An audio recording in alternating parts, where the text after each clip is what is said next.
merupakan karya sastra klasik atau zaman dulu gitu, sebelum masa modern. Itu ada yang puisi-puisi zaman dulu dinamakan dengan syair dan memiliki struktur tertentu sehingga dinamakan syair.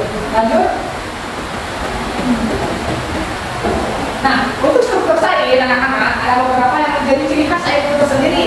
Nah, saya terdiri dari beberapa bait, terus masing-masing bait terdiri dari 4 baris. Sebenarnya hampir sama dengan yang namanya pantun ya. Saja tiap baris itu dalam saya karena ada lama tetap kan dalam syair ini struktur baitnya kata itu tak dan itu. Terus meskipun tidak ada aturan yang baku pada juga suku kata, lima syair juga boleh diberatkan sebelumnya. Yang lima itu a a a, sedangkan kan pantun itu a b a b, sedangkan syair itu a a a a. Itu adalah struktur yang menjadi ciri khas syair itu sebagai puisi ataupun pantun zaman dulu. Saya tanya saja nanti sampaikan mulai ini cici cepat dengar pun saya sampaikan. Oke, tadi ya anak-anak sudah dijelaskan pengertiannya oleh Bapak Enak. Nah, sekarang Ibu akan menjelaskan jenis-jenis yang ada di dalam syair. Apa aja sih? Nih ada 5 ya. Yang pertama ada syair cerita. Syair cerita adalah syair yang menceritakan sebuah cerita atau kisah. Biasanya cerita ini itu tentang pahlawan, hewan, atau kejadian menarik lainnya. Nah, anak-anak di sini pernah nggak kalau mau tidur suka diceritain dongeng sama mamanya atau bapaknya? Suka. Nah, itu termasuk ke dalam syair cerita. Kemudian yang kedua ada syair pendidikan. Apa syair pendidikan itu? Syair pendidikan adalah syair yang mengandung pelajaran atau pesan moral. Tujuannya untuk mengajarkan nilai-nilai baik seperti jujur, rajin, dan sopan santun. Sepertinya Ibu juga nanti akan mengajarkan syair pendidikan ya kepada anak-anak semuanya agar kalian lebih semakin paham dan mengerti. Lalu ada yang disebut juga syair cinta tanah air. Syair cinta tanah air adalah syair yang mengungkapkan rasa cinta dan bangga terhadap negara atau daerah tertentu. Nah, syair jenis itu sering digunakan untuk menumbuhkan rasa nasionalisme dan kebanggaan terhadap tanah air. Contohnya tuh seperti memuji keindahan alam Indonesia atau semangat perjuangan bangsa. Lalu ada syair sufi. Syair sufi adalah syair yang mengandung ajaran spiritual dan mistis. Biasanya syair ini digunakan untuk mengungkapkan pengalaman spiritual atau hubungan dengan Tuhan.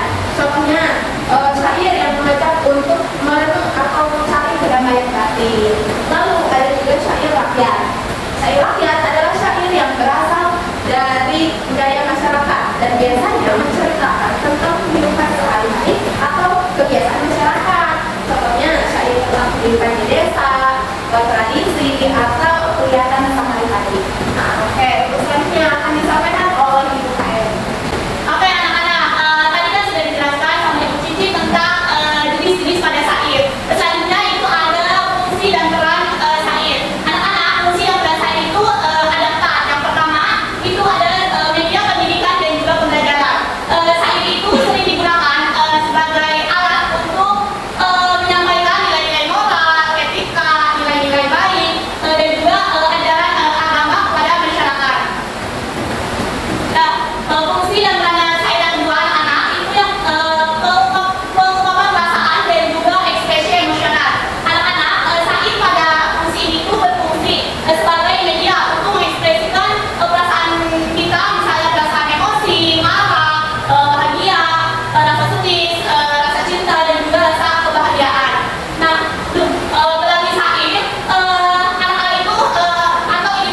berirama kaya, bagus gitu ya.